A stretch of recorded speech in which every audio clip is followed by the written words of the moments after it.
Good evening, everyone, and welcome to this lecture on human evolution. Evolutionists propose that humankind accidentally evolved from some primordial chemical soup, which would make humans a mere chemical accident. Could this be true? What does the word say about mankind? Thank you for making me so wonderfully complex. Your workmanship is marvelous. Did you know that the human body provides living proof of the fantastic organizational capabilities of our Creator? If you could break up your body into its basic components, the raw materials, you will see that it is made up almost entirely of only 13 basic ingredients, chemical elements, and those ingredients are all found within the dust of the earth. Genesis 3:19.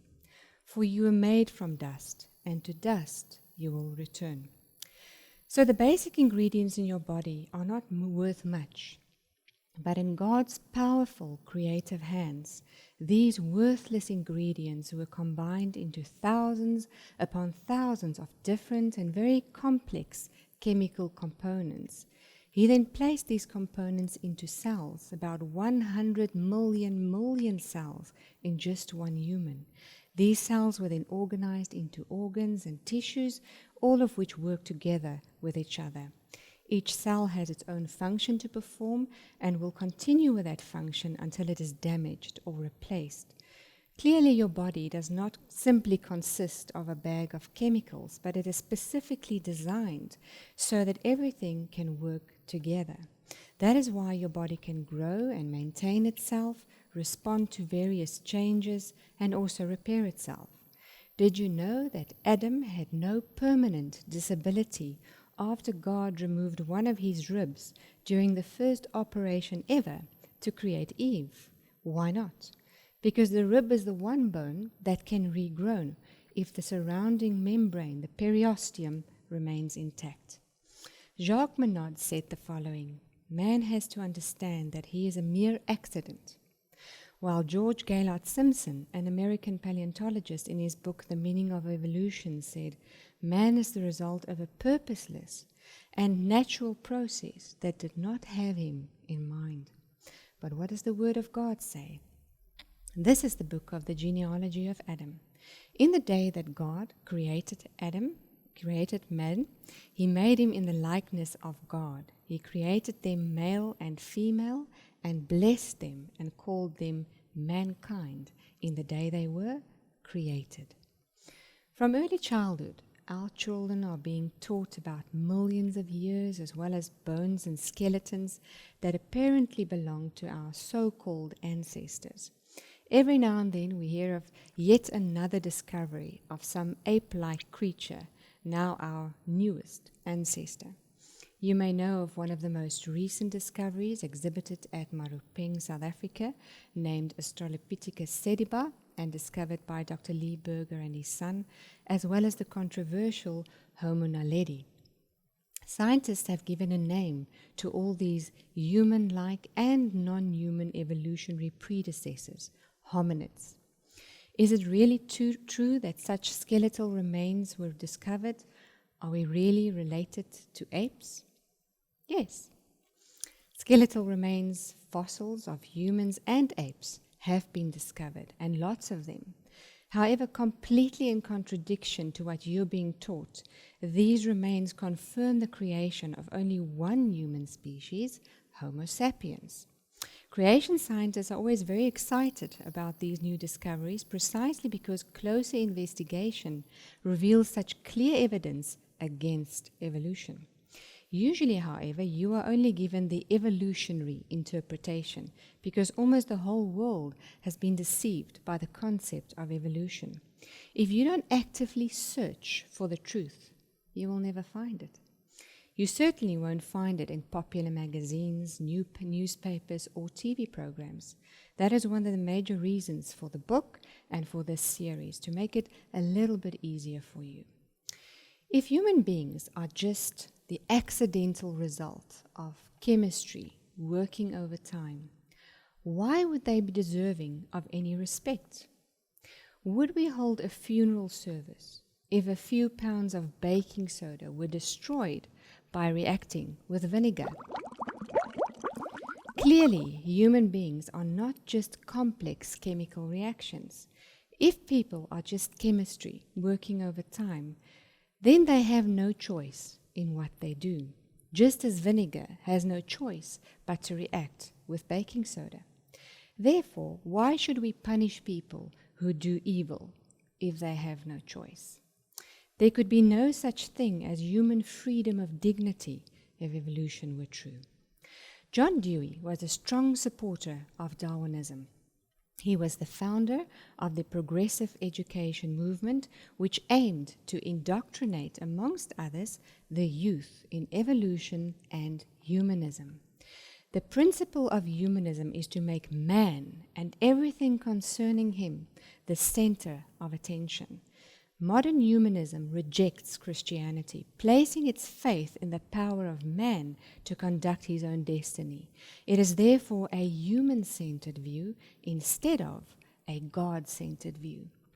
In 1933, Dewey became the president of the American Humanist Association, and their basic philosophy was published later in the same year as the Humanist Manifesto, and this was updated in 2003. This became the official framework of education in most school books, as evolutionists realized that they had to take control of public education. Shortly after the association was formed, they began to work very closely with scientific federations to promote the hypothesis of evolution, and in association with the ACLU, the American Civil Liberties Union, they ensured that legal action would force Americans to accept the evolutionary concept. When we give this more than a moment's thought, the following statement by Adolf Hitler makes a lot of sense. Let me control the textbooks, and I will control the state. Professor Adam Sedgwick of Cambridge recognized the real purpose behind Darwin's book the moment he read it. From first to last, it is a dish of rank materialism, cleverly cooked and served up. And why is this done? For no other reason, I am sure, than to make us independent of a creator. Darwin realized that his idea could and would destroy the faith of millions of believers worldwide. This also undoubtedly contributed to the rampant ill health Darwin experienced, especially during the period when he was working on his theory. Oxford University professor of medicine, Sir George Pickering, diagnosed him with psychoneurosis. Darwin even referred to his Origins book as my accursed book.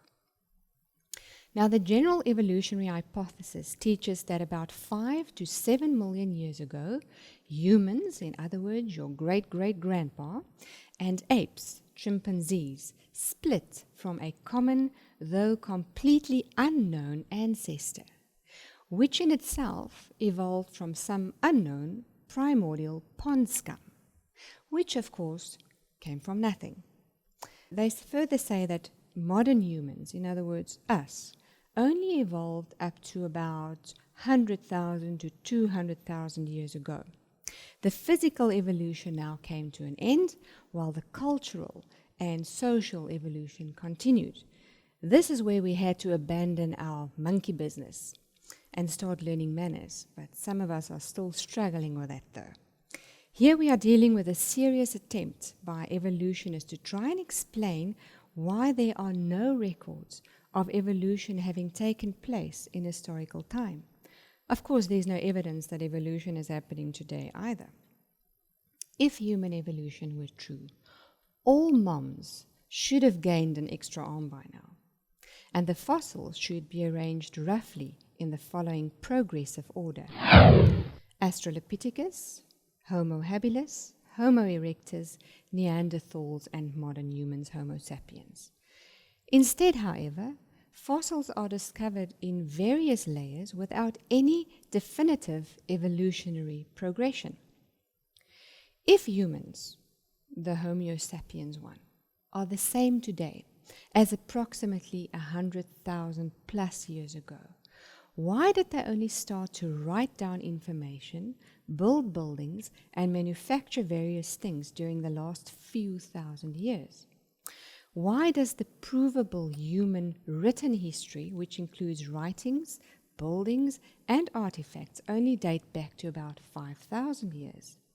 They also say that humans evolved a modern brain somewhere between 500,000 and 150,000 years ago.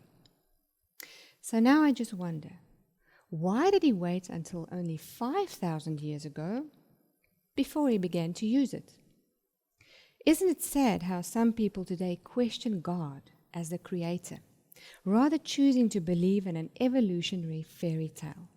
In God's wisdom and omnipotence, he knew this would happen a long time before it did. Therefore the Lord said, inasmuch as these people draw near with their mouths and honor me with their lips, but have removed their hearts far from me, and their fear toward me is taught by the commandment of men. For the wisdom of their wise men shall perish, and the understanding of their prudent men shall be hidden.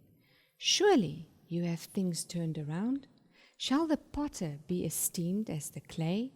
For shall the thing made say of him who made it, he did not make me? Or shall the thing formed say of him who formed it, he has no understanding? Now, if there's one thing that'll make you believe in evolution, it is the illustrations and reconstructions of our so-called primitive ancestors.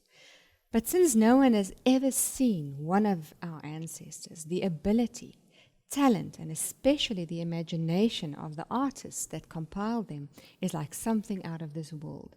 It really gives new meaning to the words science fiction. Evolutionists won't easily be deterred in their efforts to indoctrinate the public on evolution.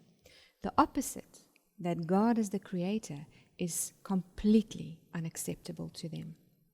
From a purely scientific point of view, their position, illustrations, and reconstructions or imitations are absolutely outrageous and completely unscientific. Most of you must have seen this kind of illustration before.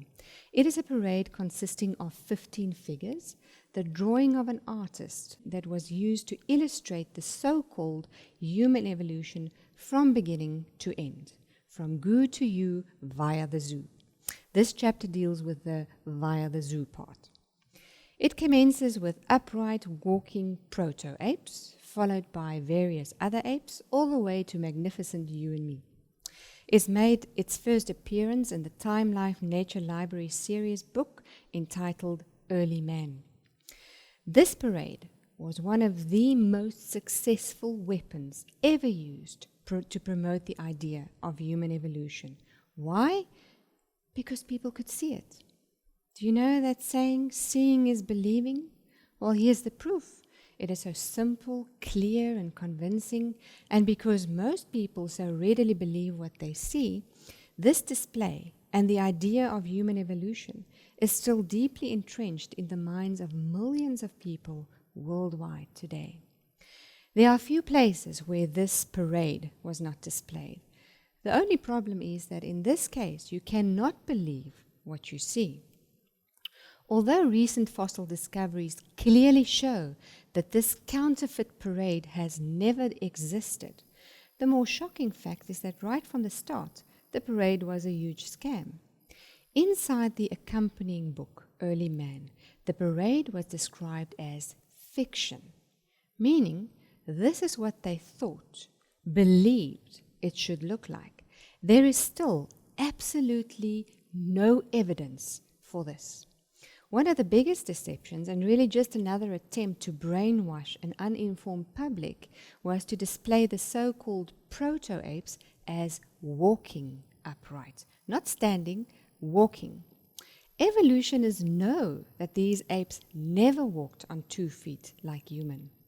But you see, it was displayed in this deceptive way on purpose. It certainly was not by accident. Consequently, you are misled and brainwashed to believe that apes were walking upright from the beginning, just like humans. Another lie, a very, very successful one. C.S. Lewis wrote, No clever organization of rotten eggs could ever produce a good omelette. Let's look at some definitions. Anthropology is the study of the origin and behavior of mankind. Paleoanthropology is the study of human hominid fossils. And as mentioned before, hominid is the term used for fossils that are considered by evolutionary anthropologists to be the evolutionary predecessors, human and non-human, of mankind. It follows that we, Homo sapiens, are the last remaining hominids. According to Dr. Bernard Zipfel, curator of the fossil collection at Wits University, South Africa, the term hominid is used to describe features that display, amongst others, the following characteristics. Smaller canines, a shortage of space between the canines and incisors, perhaps a bigger brain, but especially, according to him, the ability to sometimes or habitually walk upright. Accordingly, most of the South African hominids are considered to be pre-human, non-human, with ape-like, tree climbing, and human characteristics, walking upright. He explains how they may be the ancestors of modern humans, but are themselves not quite human yet. According to their time scale, these fossils are between 1.8 and 3.5 million years old. In creation science, the term hominid has no meaning, since there only exists humans and non-human primates. By the way, did you know that many anthropologists have never seen an original hominid fossil?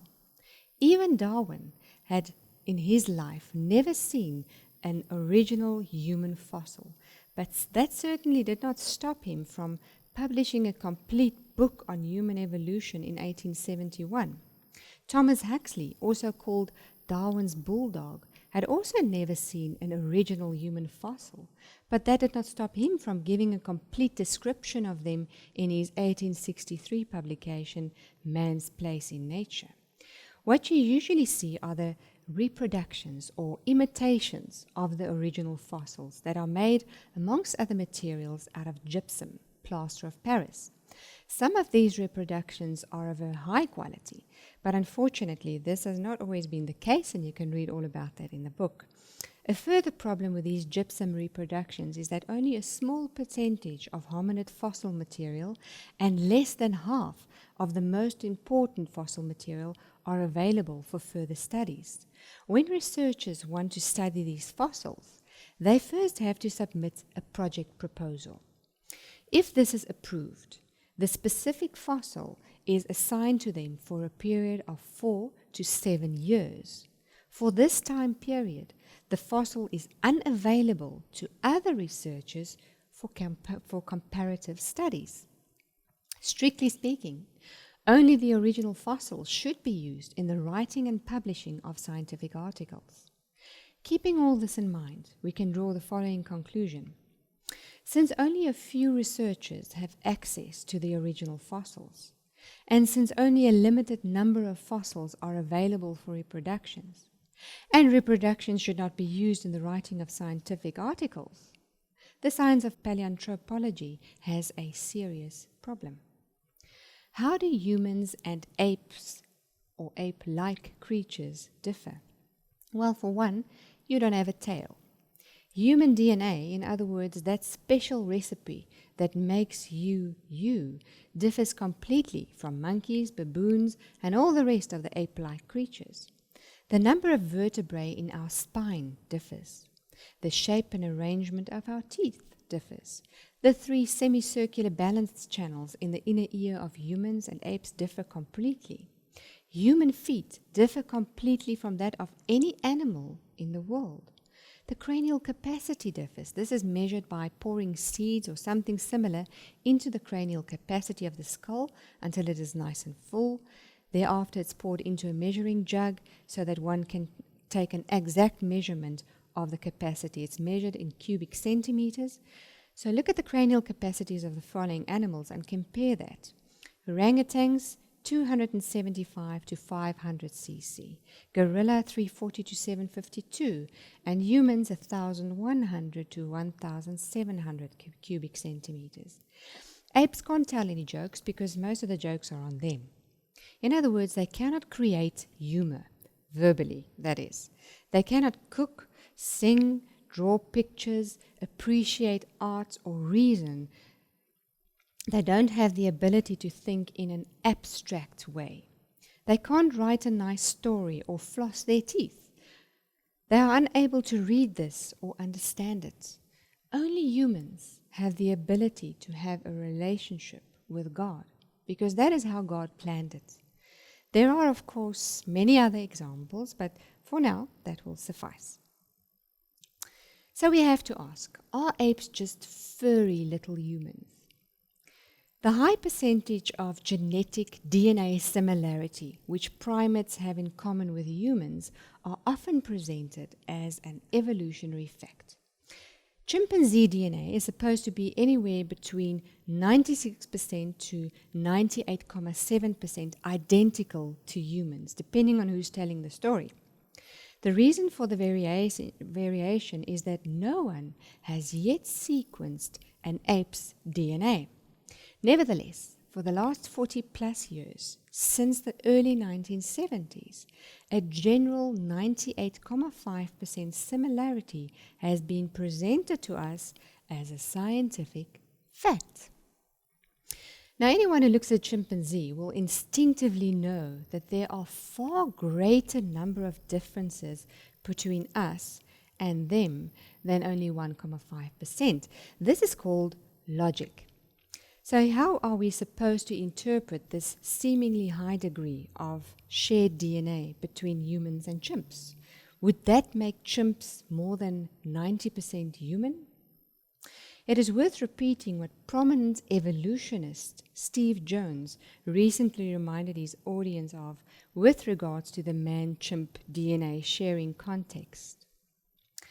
We also share about 50% of our DNA with bananas, and that doesn't make us half bananas, either from the waist up or the waist down. Furthermore, the entire project regarding the mapping of the sequence of the human genome was carried out by a consortium of 5 nations and was not even completed by 2001. The human genome refers to the complete sets of genetic material within humans. You see, in order to compare 2 items with one another, the human genome and the chimp genome, you have to have the information of both items. May we then ask, if the initial research regarding the Human Genome Project was not yet completed by 2001, and the Chimpanzee Genome Project was still in its infancy in the early 1970s, what is the 98.5% DNA similarity of the early 1970s based on? A new figure of 94% has now been proposed by the same man, Roy Britton, who proposed the 98.5% figure in 1970. The amount of information contained within the DNA of every human cell is compared to 1,000 books, each with 500 pages. Even if people differed from apes by only 4%, it is the equivalent of 120 million base pairs, which is equal to 40 large books filled with information. It is still an impossible barrier for mutations to bridge, even with their millions of years. There are about 35 million single-letter differences that separate humans and chimps. If you randomly take sections of the chimpanzee sequencing data and try to find matches in the human genome, and vice versa, you will find less than 90% similarity. Moreover, many sections of the chimpanzee genome simply do not exist in humans. In the segments of the genome that are similar enough to make a comparison, the percentage of actual similarity between humans and chimp DNA is probably closer to 80%. Clearly, the degree of similarity is much less than most people claim. Haldane was a famous evolutionary geneticist and one of the founders of the scientific field of population dynamics. In 1957, he indicated how the limited rate whereby beneficial mutations could have developed in hominids made it impossible for humans to have evolved from a common ape-like ancestor over the last 10 million years. This is known as Haldane's dilemma, and it is still unresolved. Haldane therefore showed how there is too much variation, too much DNA to mutate, and too few generations for all this in which to happen. In the evolutionary model, there have only been 3 to 6 million years since humans and chimps diverged.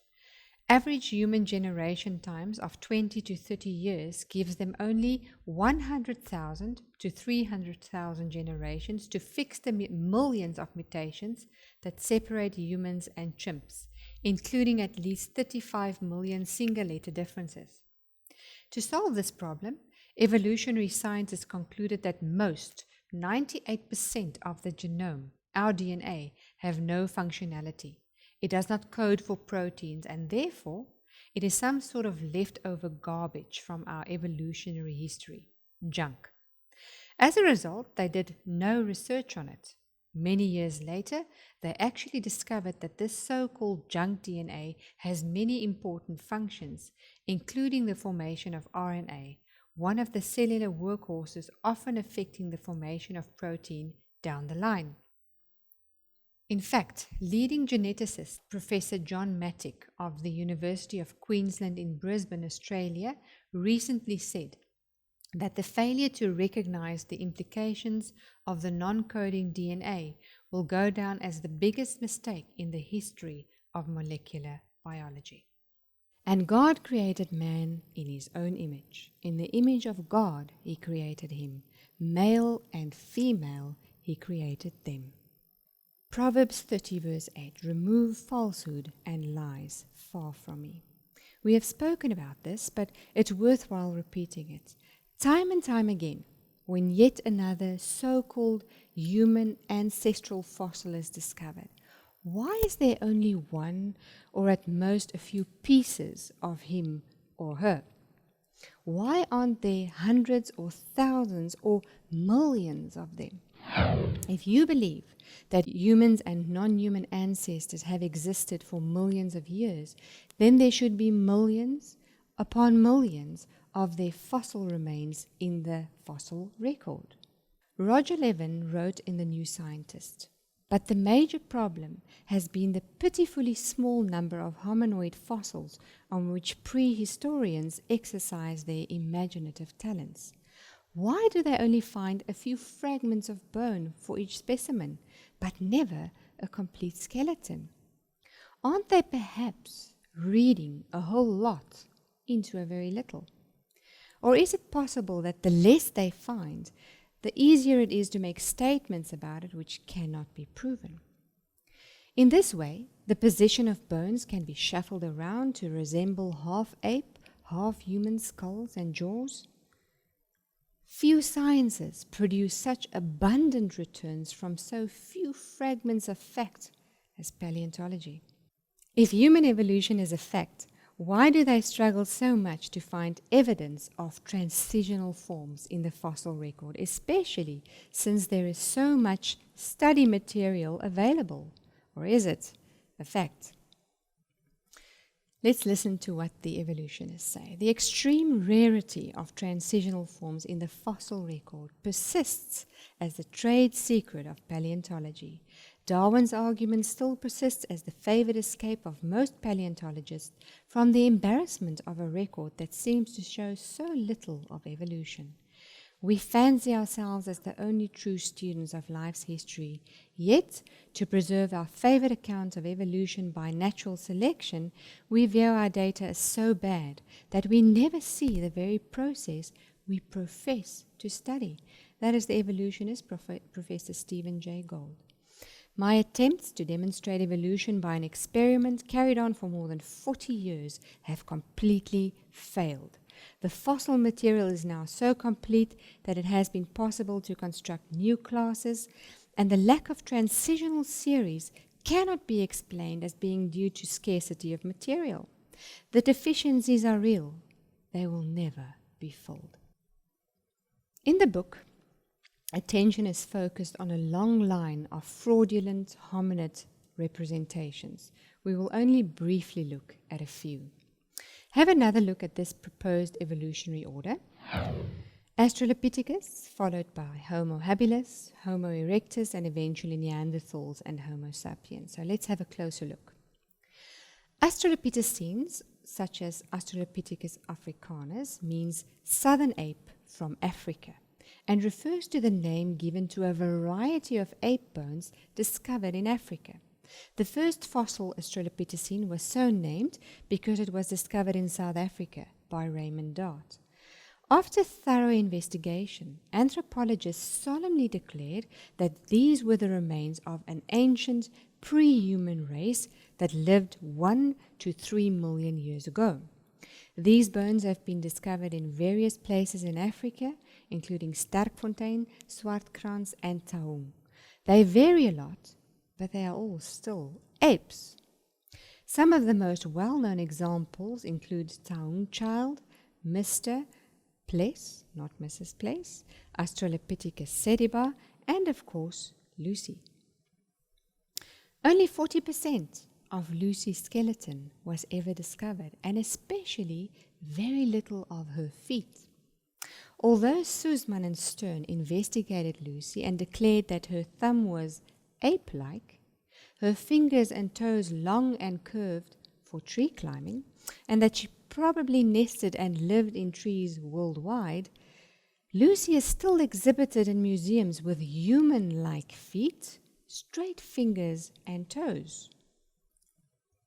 Human feet differ completely from any animal feet. And as you can see from the photo on the right, they have no fossil evidence to support the exhibition of Lucy's feet. The estimated 2.5 million year old fossilized skull known as Mrs. Place was discovered in 1947 by Robert Broom and John Robinson at the Sterkfontein Caves in South Africa. This fossil became known as Mrs. Place because of the name Plesianthropus, which means almost human. This is similar to almost speaking the truth.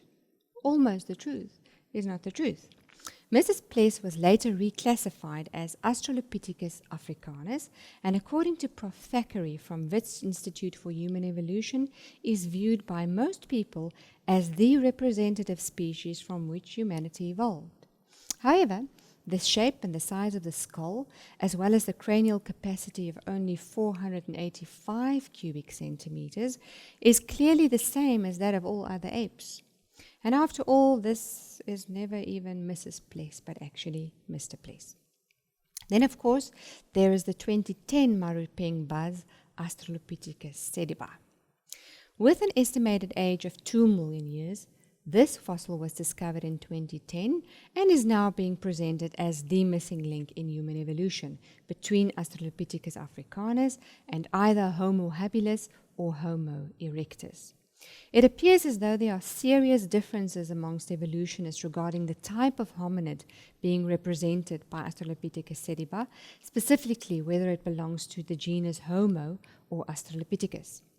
The cranial capacity of 420 cc, together with the estimated height of 1.3 meters, as well as the relatively long arms, provides excellent evidence for an Australopithecus rather than a Homo classification. The anatomist and evolutionist Charles Oxnard performed a detailed analysis of different bones of Australopithecus africanus and concluded that they did not walk upright like humans. He further confirmed that although it was initially thought that this group, the Australopithecines, were human-like, in reality they differ more from humans and African apes than these two groups differ from one another.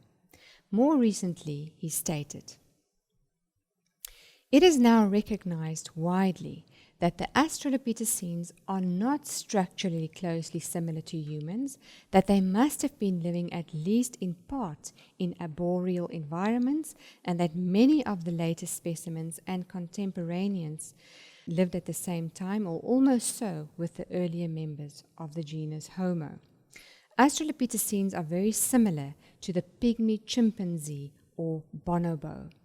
They are clearly extinct, non-human, African primates. Homo habilis. By 1959, there was a great need to find a hominid as the transitional species between the small Australopithecus, non-human, and the large Homo erectus, which everyone recognized as human. Homo habilis means handyman, and this was announced as the new human predecessor, the missing link. Modern humans, or Homo sapiens, meaning us, have a cranial capacity of about 1,500 cc. The cranial capacity of Homo habilis, however, is only 660 cc, but up to 900 have been discovered. Those discovered at Taung and Sterkfontein are around 430 cc. In the 1994 publication of the Nature Journal, Bernard Wood, perhaps the world's leading authority on evolutionary family trees from the George Washington University, announced that none of the Homo habilis fossils were the ancestors of humans, and that they probably belonged under the Australopithecine classification. Today, Homo habilis is no longer recognized as a valid or legal species. Without the species, the most important link between Australopithecus and humans is lost to the evolutionist. It is, however, still showcased in museums and, of course, in your school books. Milford Walpole from the University of Michigan, who both needs and believes in Homo habilis, states it very well. The phylogenetic outlook suggests that if there weren't a Homo habilis, we would have to invent one. Homo erectus. This includes, amongst others, Java man, Peking man, Piltdown man, Nebraska man. The detailed fraudulent acts carried out by various paleontologists is detailed in the book. Let's just briefly look at them, and we begin with Java man. In 1891, Eugene Dubois discovered a cranial bone, the upper part of the skull bone, in Java, Indonesia. A year later, and 15 meters further, he discovered a femur and assumed that these bones belonged to the same individual. The age was estimated to be around 500,000 years, based on the sedimentary layer in which the fossils were found. For many years, Dubois maintained that the remains were that of a half-human, half-ape named Pithecanthropus erectus, upright ape man. Decades later, the name was replaced with Homo erectus. But all through the 20th century, these bones, the cranial and the femur, was presented as Java man, the missing link between apes and humans. The truth, however, is that the thigh was that of an ordinary human, while the cranial bone belonged to a gibbon. Java man, referring to the thigh bone, is not our evolutionary predecessor, but rather a true member of the human race, a post-flood descendant of Adam, and a smaller version of a Neanderthal. We're still busy with the class Homo erectus. In 1908 and 1911, Charles Dawson discovered pieces of a human skull. Further excavations of skull pieces and animal fossils were made, and in 1912, Dawson and Woodward announced their discovery of the earliest Englishman named Piltdown man. It caused a huge sensation in newspapers and scientific circles. Some paleoanthropologists, however, questioned the association between these parts. To make it more convincing, they needed canines, and voila!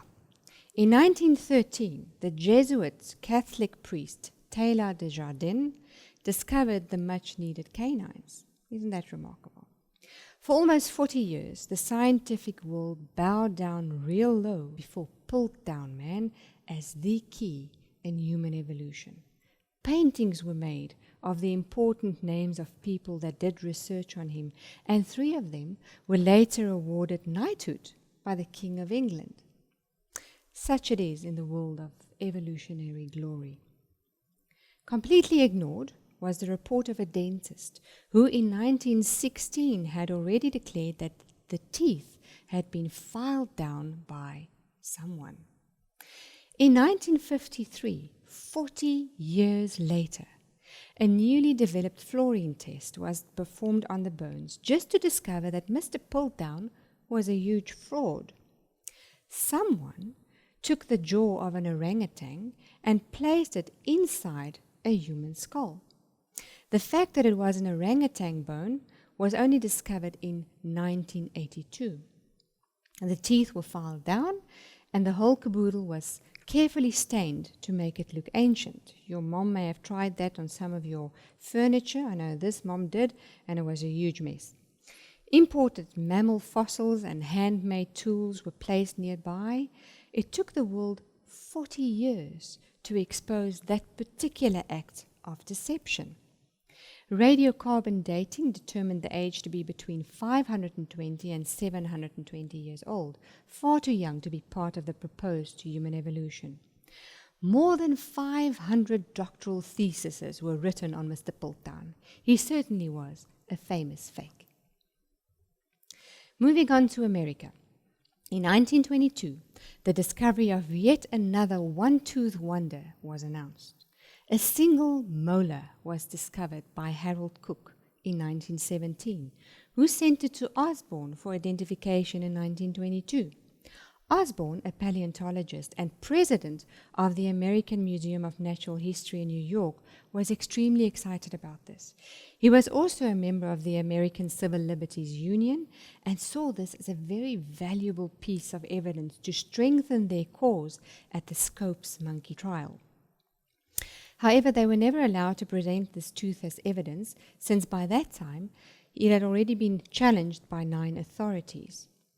However, within just 1 month, Osborn declared that the tooth was 100% anthropoidic, human ape, and introduced it to the American public as the first ever American ape man named Nebraska Man. Grafton Elliott Smith was one of the people involved in publishing Nebraska Man, and in one of his articles he included a noteworthy illustration that was done by Amadea Forestier. Based on that single tooth, he managed to conjure up an illustration of how he thought this ape man would have looked. You know, you should give that a try. Next time you have one of your teeth extracted, why don't you have a friend take it to an artist and ask your friend to ask the artist that he should draw a picture of you? You will collect it later that week. No one can do that.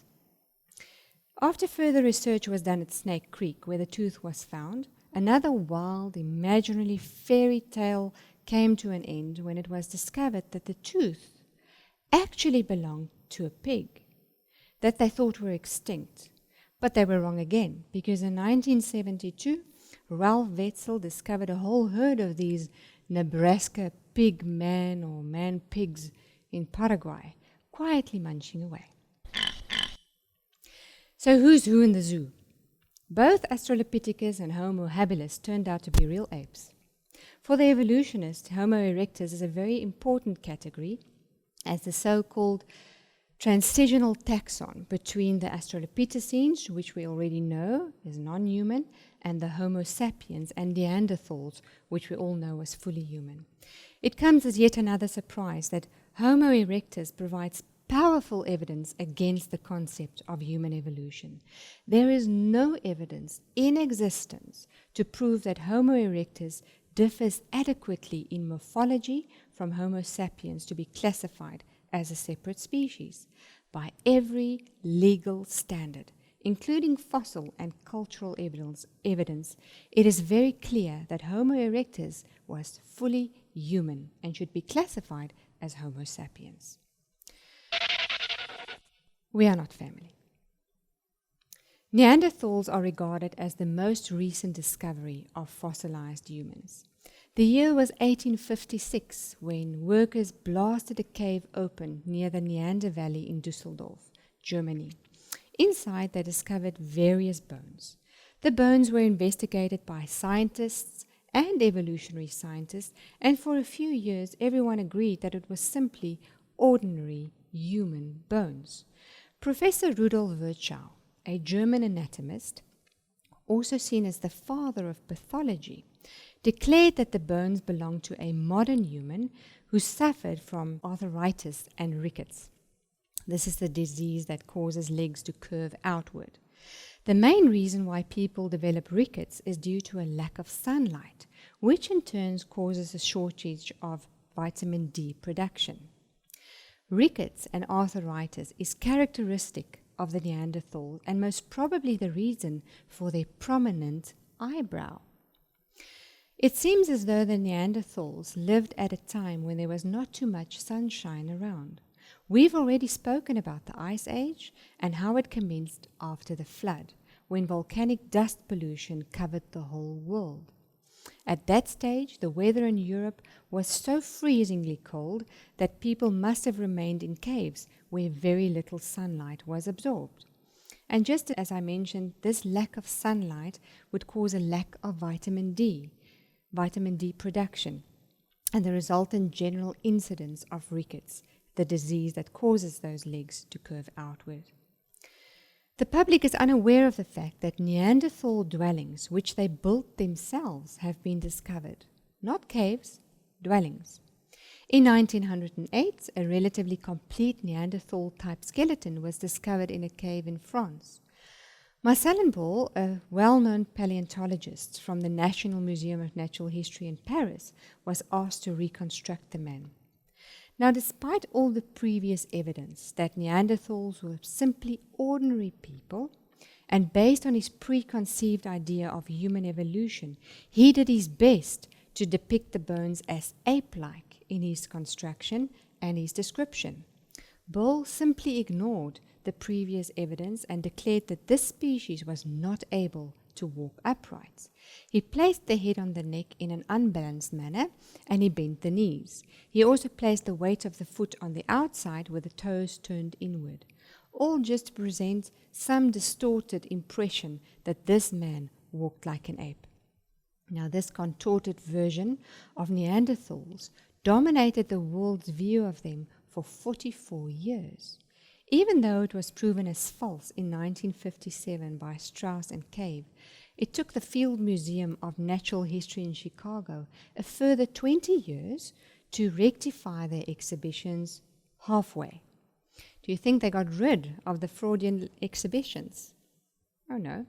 They simply moved it to another location, right next to the skeleton of a dinosaur called an Apatosaurus. In this way, many more children would be able to see it and be brainwashed into believing that evolution is true. They now refer to it as an alternative presentation of the Neanderthal. This is a blatant lie. The Bible indicates how people lived longer before and also after the flood for a while, and how their longevity declined in the time roughly between Abram and Moses. It is evident from the fossils that they were very strong, much stronger than the stronger bodybuilder today. They often lived in caves, they hunted, fished, designed and made tools, made fire, and buried their dead. They had a well-developed culture and also practiced religion. Another interesting fact regarding Neanderthals is that they had a larger cranial capacity, larger than we have. In other words, they had more brain power than we have. This is in direct contradiction with the evolutionary idea of increasing complexity and rather indicative of a decline in the human race than an improvement. Many scientists, including the famous Louis Leakey, have made the mistake of thinking that the discovery of an Australopithecus together with tools suggested that they, the apes, were the tool makers. Stated differently, they conclude that the ape men made and used the tools themselves. The far more likely explanation is that humans used the tools on the apes. In other words, they ate the apes, just like they still do in many African countries today. You see, one always seems to come back to those colored lenses, to a preconceived notion that influence the way in which we interpret the evidence. Because the vast majority of Neanderthal and large animal fossils are found in caves, it can also be interpreted as follows. Large grazers never occur in caves. Only humans could have taken parts of these animals into caves after they were hunted and killed. The larger the animal, the more likely it is that it ended up in the cave due to Neanderthal activity, especially considering that the bones often show evidence of stone tools that were used to butcher them. Carnivores normally prefer to devour their prey right there in the close proximity to where it was caught, rather than to waste energy in dragging it to a cave. Other animals sometimes use caves in which to hibernate. This is why their fossils also occur in caves. One critical writer asked why so many bunnies are found in caves where the great hunter Neanderthals lived. Professor Lubenow responded by describing that question as silly beyond belief. I cannot help but agree. Simply because Mr. Neanderthal was out on a big game hunting expedition does not mean that he would let the chance slip by to devour a little rabbit on the way, especially if he was really hungry. So if Mr. Neanderthal usually prefers a nice juicy T-bone steak for dinner, it's not to say that he would not enjoy a little rabbit for breakfast, any less. To hunt for a living with the use of only simple stone tools requires skill, courage, and precision that few hunters possess today. They had to plan in advance, and this clearly indicates their intelligence, the very aspect that evolutionists so desperately want you to believe they didn't have. They had to hunt and defend themselves against mammoths, elephants, giant long-horned oxen, giant bison, giant rock bears, giant pigs, giant hyenas, giant animals. It is quite clear that they had a highly developed intelligence and culture. The Neanderthal fossils show injuries that are typical of people that often handle large animals, just like the cowboys that are often kicked by their cattle. It is very clear that the Neanderthals were fantastic big game hunters. I wouldn't mess with one of them, and I definitely would not tell him that he was my ape-like ancestor. There's clear evidence to show that Neanderthals were only a few hundred years old. Did you know that the bones in your face continue to grow throughout your life? The little wolf in Red Riding Hood may have been nothing more than a Neanderthal with a huge nose and ears. Accordingly, if you lived for a few hundred years, your face would look quite different than when you were younger.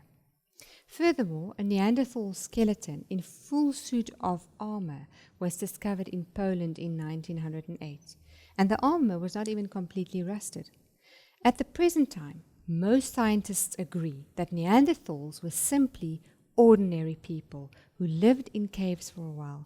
They had a well-developed culture, which included art and religion. Unfortunately, we are still waiting for the children's books to catch up to this information.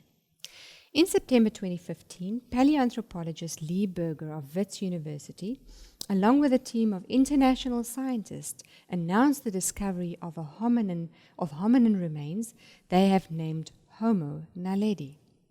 This consisted of 1,550 bones, which represented at least 15 individuals. What makes this announcement different is that all the previous discoveries of hominid remains in this area had been designated as Australopithecus.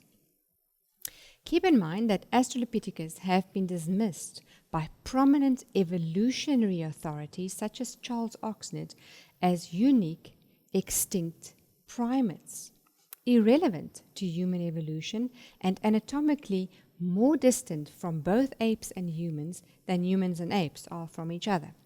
And of course, we should not forget that the naming of a new fossil hominid species is almost always accompanied by fame and prestige. Since Berger's interpretation of Australopithecus sediba was dismissed as too young, too weird, and not in the right place to be ancestral, some say that Berger's quest to regain the spotlight required for him to find a Homo classification. Keep in mind that in order to name a new fossil, hominid species, the fossil must be sufficiently different from anything else to warrant such a classification. The best way to ensure this is to emphasize attributes that give it its appearance, whether real or not, of being composed of a mixture of features present in other established fossil species, but in a combination not seen before, with perhaps some unique attributes as well.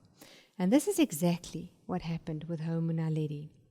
The bones were discovered in the remote Dinaledi chamber of the Rising Star cave system. It is believed that these bones paint a mosaic picture, a transitional species between Australopithecus apes and humans with attributes of both. It is important to mention that the bones, which were lying all over, were not heavy like most fossils that have turned to stone. And further, the ease with which most of the bones that were not on top were excavated from the soil that have not yet lithified, that it's not yet turned to stone, all indicate that the bones are probably young. The whole scene reminds more of a battlefield than a paleontological graveyard. But it was what was on the floor that drew the two men's attention. There were bones everywhere.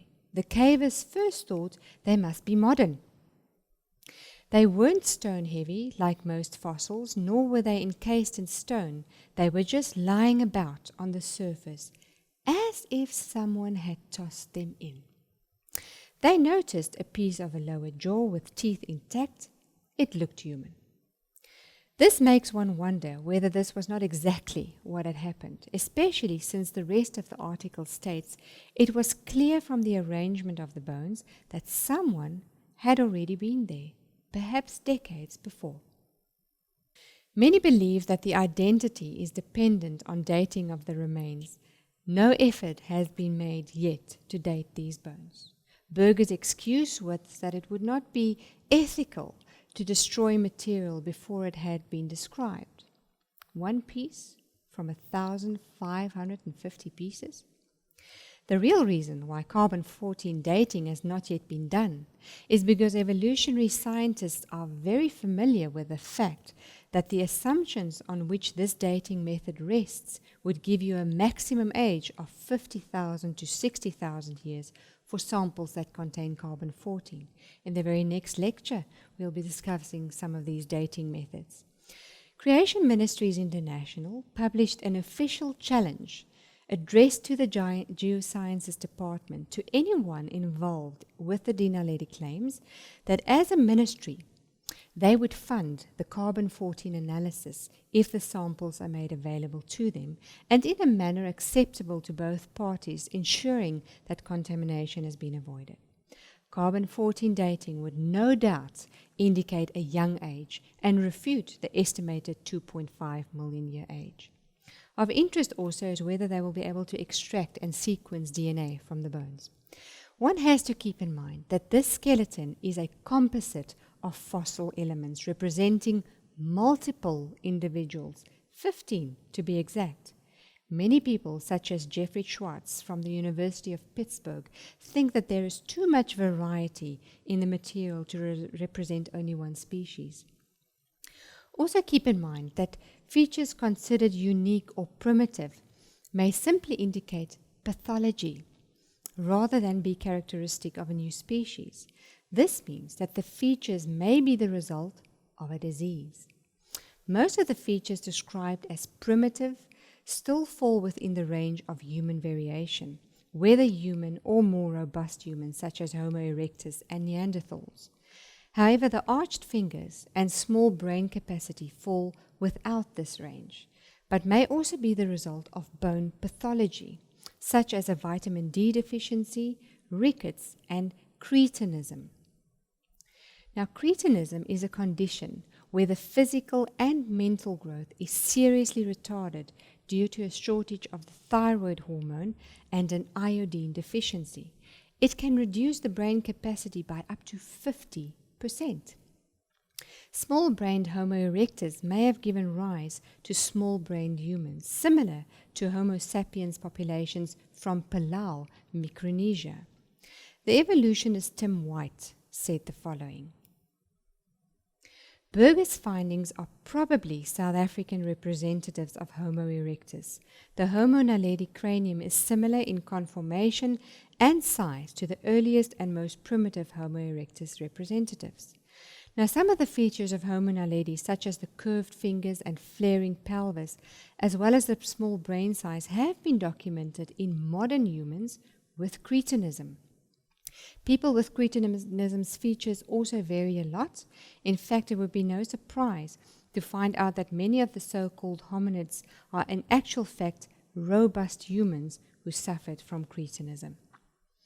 It is remarkable that so many features similar to those normally present in great apes, in Australopithecus and Paranthropus, and in early Homo, but not in modern Homo sapiens, are generated in humans by growth deficits due to the absence of thyroid hormone.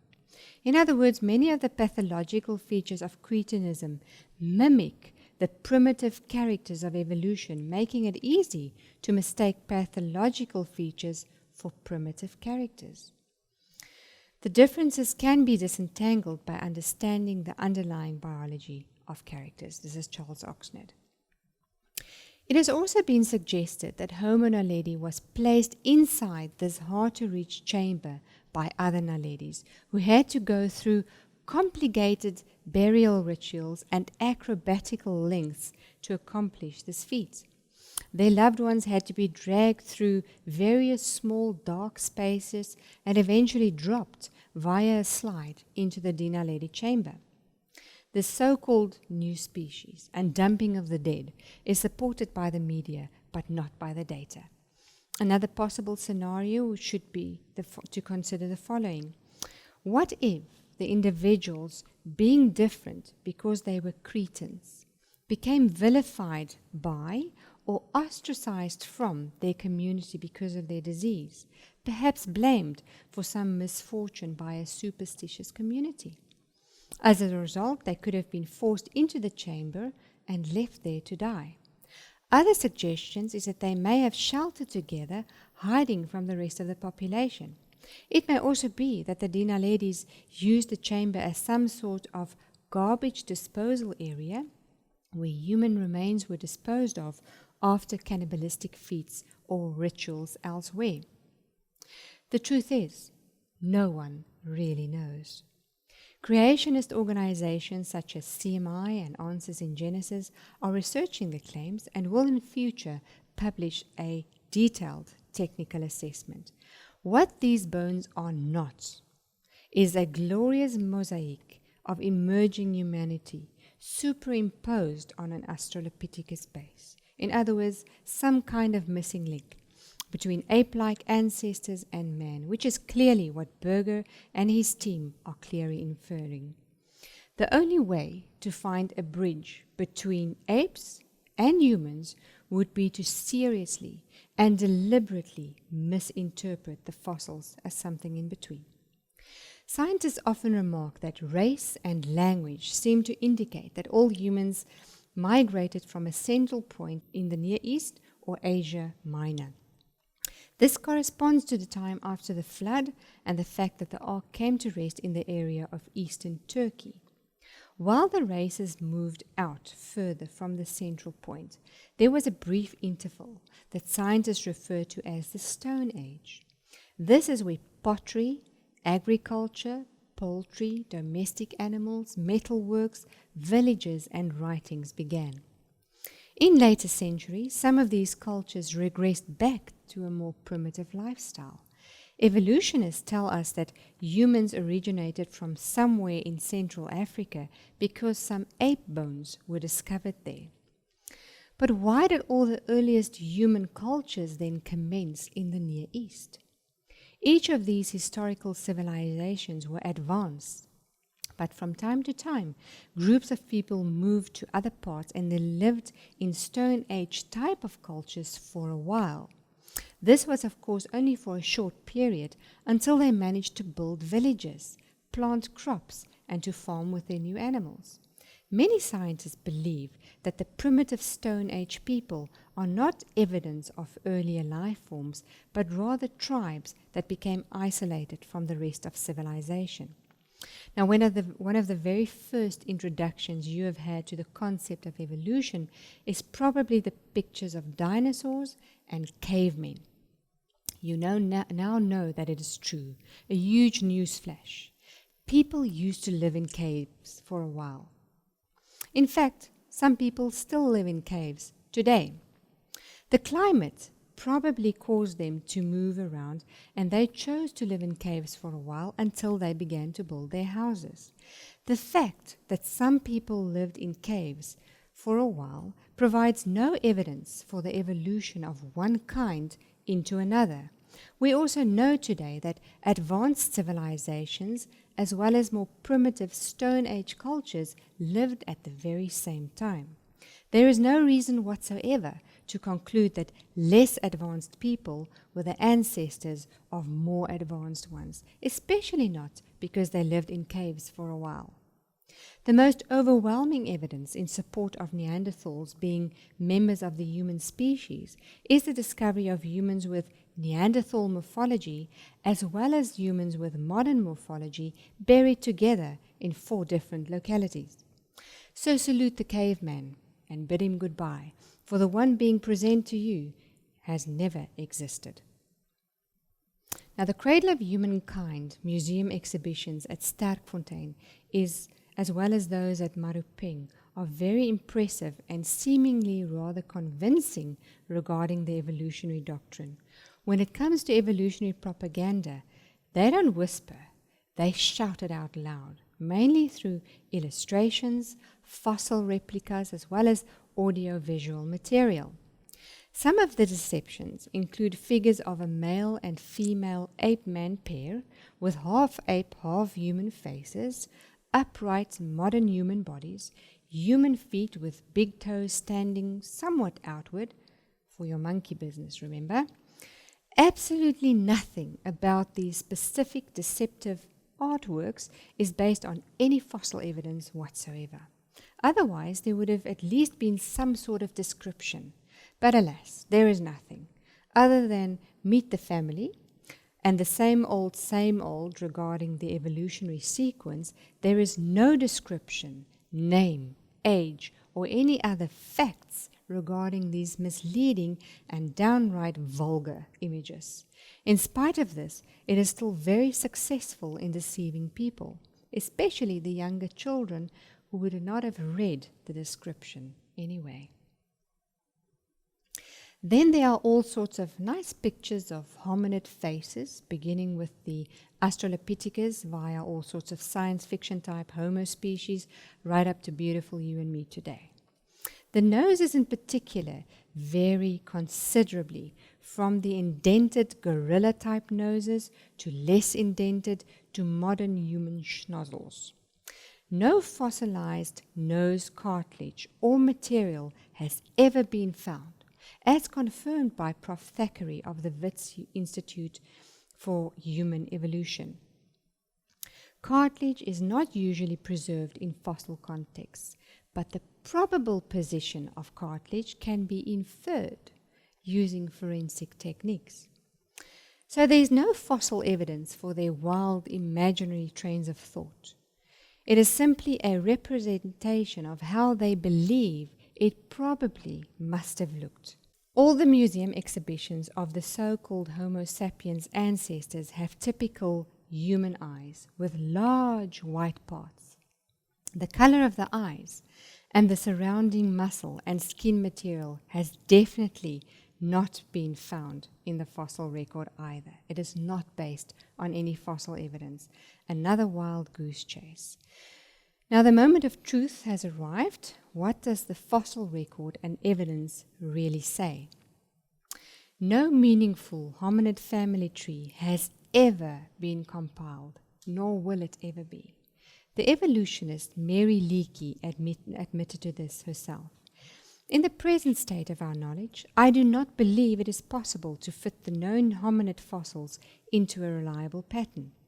And then this quote from the New Scientist: the entire hominid collection known today would barely cover a billiard table. The collection is so tantalizingly incomplete, and the specimens themselves often so fragmented and inconclusive, that more can be said about what is missing than about what is present. But ever since Darwin's work inspired the notion that fossils linking modern man and extinct ancestor would provide the most convincing proof of human evolution, preconceptions have led evidence by the nose in the study of fossil man. Usually only a few fragments of the fossil skeletons are discovered, and consequently many assumptions are made. The problem with a lot of anthropologists is that they want so much to find a hominid that any scrap of bone becomes a hominid bone. The so-called human ancestor, so-called common ancestor of humans and apes, is still unknown, and no one has any idea what this ancestor looked like. In spite of this, there has to be one for the evolutionist. The various so-called transitional forms are always either an ape or a human. Homo erectus, the Neanderthals, and early Homo sapiens lived as contemporaries over extended periods of time. The one did not evolve from the other, and they all belong to one and the same species, Homo sapiens. Modern man has existed from the beginning. Humans carried out intelligent operations ever since the beginning. The Ice Age probably gave rise to widespread rickets due to a lack of sunlight and therefore vitamin D. Rickets and cretinism could have also contributed to the exceptional morphology of Homo erectus, early Homo sapiens, and Neanderthals. Advanced age could have contributed to the morphology which today is less frequently found. Some fossil evidence supports the 250 to 300-year-old ages of humans just after the flood. Adam and Eve had more than enough genetic variety for their descendants to vary enormously. To this very day, fossil discoveries have served only to reinforce the truth of creation. This is why you will never find any complete diagrams of human evolution in evolutionist sources as those found in Professor Lubinau's book. Why not? Because there are far more questions than answers. Evolutionary diagrams only contain fragments of information, but you will never find a time diagram that categorizes all the human fossils according to their individual morphological descriptions. Even Richard Leakey, the most prestigious hominid bone hunter of the last 20 years, began to ask questions. When asked on a television program to give a name for our common ancestor, he walked over to the blackboard, and his illustrated answer was this. During the Chicago Evolution Conference held in 1980, 160 of the leading evolutionary scientists gathered and agreed that not even new Darwinism, mutations together with natural selection, can be accepted as scientifically sound. In 1981, Colin Patterson, the senior paleontologist at the British Museum of Natural History, declared that evolution was positively anti-knowledge. He added, "All my life I had been duped into taking evolution as revealed truth." Patterson was in charge of millions of fossils and is very familiar with them. Moreover, Drs. Patterson, Raup, and Elridge spent a lifetime studying and analyzing fossils. Together, they are in control of more than 50% of the world's fossil collections. They have access to it and work with the evidence every day. Please note that these people are committed evolutionists, and even by interpreting the record through their evolutionary lenses, they admitted that it was extremely rare to find transitional forms, not that it was impossible in principle. The various evolutionary quotes expressing their doubts and referred to throughout this series makes it very clear to us as creationists that there are no transitional fossils. This means a kind is a kind and never changes into another kind. Each kind was created uniquely by the hand of God. Scientists who go about teaching that evolution is a fact of life are great con men, and the story they are telling may be the greatest hoax ever. In explaining evolution, we do not have one iota of fact. Scientists at the National Institutes of Health recently announced that they had put together a draft of the entire sequence of the human genome, and the researchers had unanimously declared there is only one race, the human race. Many people will have a serious problem with this information, as well as that contained in the book. They may even react by sending me some seriously angry worded emails. But what I can guarantee is this: none of those emails will have been written by an ape.